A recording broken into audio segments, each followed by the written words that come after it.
नवरात्रि में जो 9 दिन बड़े बड़े योगी अपने साधन को मजबूत करते हैं, ये 9 दिन आप जो भी सिद्ध करेंगे, जो भी जप तप पूजा करेंगे वह सिद्ध होगी। इसलिए 9वीं सिद्धिदात्री चा,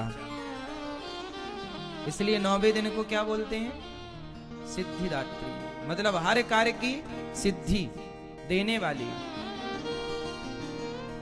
प्रथमम शैलपुत्री हैं तो दूसरी 9वीं सिद्धिदात्री,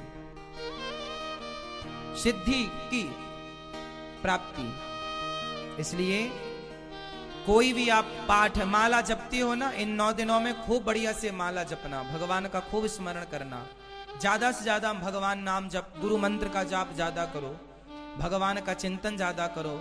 इन 9 दिनों में, ये 9 दिन विशेष दिन माने जाते हैं, सामान्य दिन नहीं है।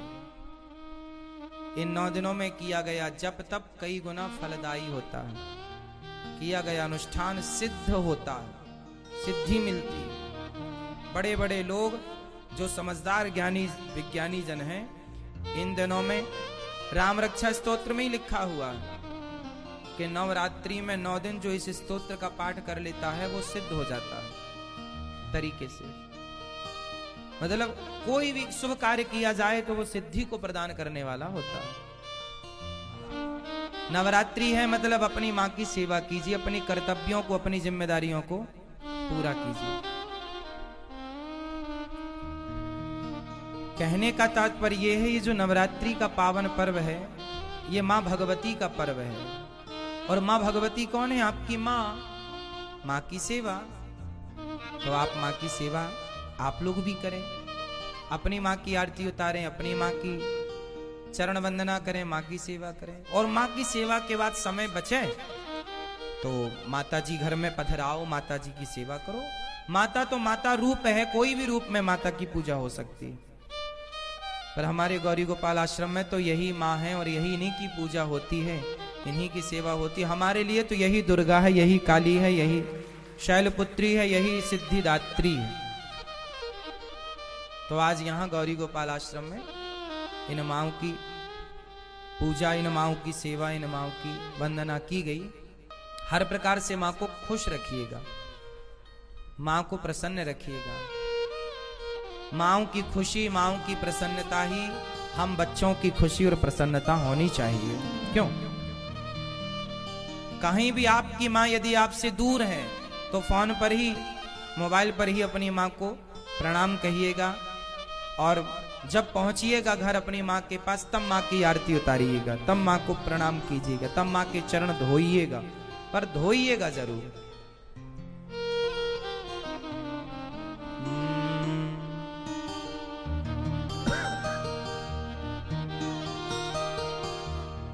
इसलिए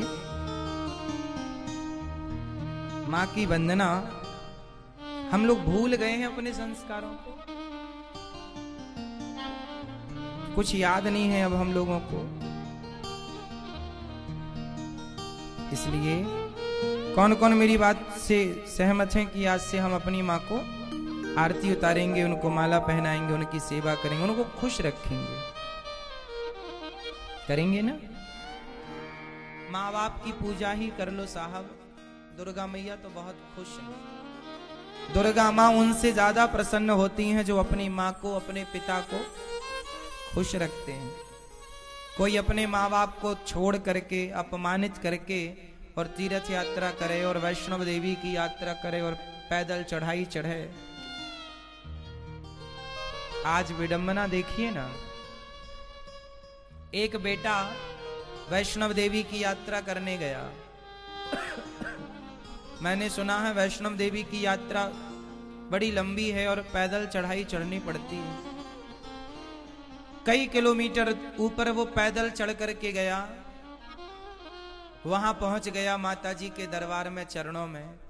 लेकिन उसकी माँ उसकी गली के दूसरी गली में रहती है, वो अपनी माँ से मिलने सालों साल नहीं जाता।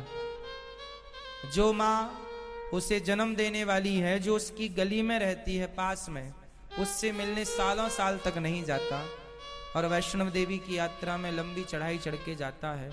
जाना बुरा थोड़ी है, माँ भगवती का दर्शन करना अच्छी बात है, लेकिन एक बात बताओ कि वो जो जगत जननी जगदम्बा बैठी हैं दुर्गा, वहां वैष्णव माता बैठी हैं, क्या वो ये नहीं देख रही हैं कि आप की जन्म देने वाली माँ के साथ आपका व्यवहार क्या है? आपकी रोटी की, आपके समय की उस माँ को कितनी आवश्यकता है? आप उस माँ को कितना समय दे रहे हैं? इसलिए हर घर में एक दुर्गा ऑलरेडी है। इसलिए आज जो माता जी आप लाएंगे उनकी तो पूजा आरती कीजिएगा, पर जो माता जी ने आपको लाया है इस धरती पर, उनकी भी आप पूजा आरती जरूर कीजिएगा। एक माता जी वो हैं जिन्हें आप लोग लाते हैं, और एक माता जी वो हैं जिसने आपको लाई है।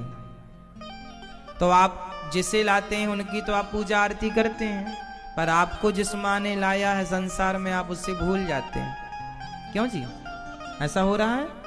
इसलिए आपको हम तो केवल आपके भाई के नाते, आपके दास सेवक के नाते हम तो हर त्योहार आपको याद दिला देते हैं कि त्योहार आया भैया, इसे ऐसे ऐसे मनाओ, और हम मनाते हैं अपना, वैसे आपको समझा देते हैं ऐसे करो,